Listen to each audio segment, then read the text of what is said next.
तो मेरे मुसलमान नौजवानों को साइकिल के पंक्चर बना करके जिंदगी नहीं गुजारनी पड़ती।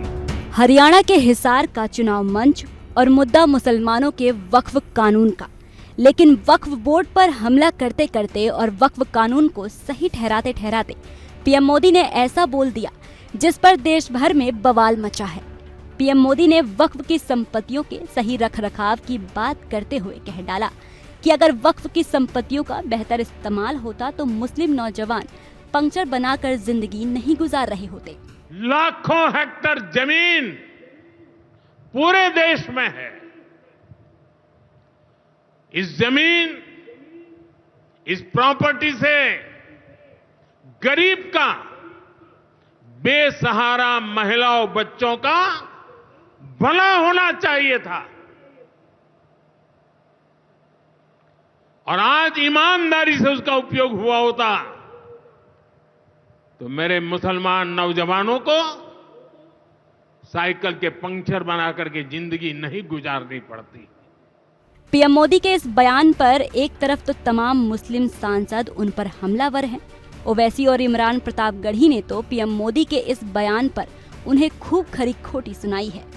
इमरान प्रतापगढ़ी ने तो यहाँ तक कह डाला कि पीएम मोदी ट्रोलर्स की भाषा बोल रहे हैं।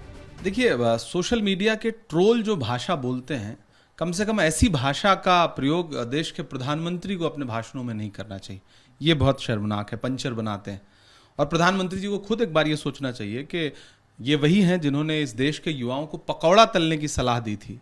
तो आज तो देश के युवाओं की वो स्थिति हो गई है कि ना वो पकौड़ा तलने लायक है, ना वो पंचर बनाने लायक हैं।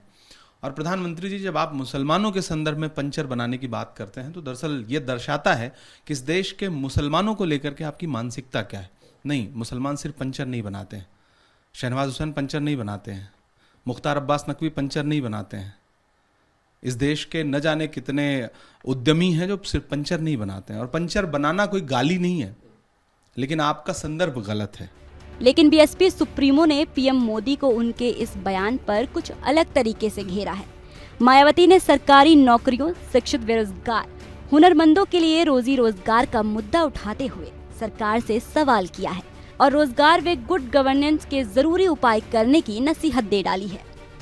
मायावती ने एक्स पर लिखा है, आईआईटी, आईआईएम व एनआईटी समेत देश के 17 शीर्ष केंद्रीय शिक्षण संस्थानों में लंबे समय से स्थायी प्रमुख नहीं होकर तदार्थ व्यवस्था के बीच कैंपस सिलेक्शन में गिरावट के प्रति संसदीय समिति द्वारा चिंता व्यक्त करने की खबर सरकार के गवर्नेंस को लेकर अनेकों सवाल खड़ी करती है।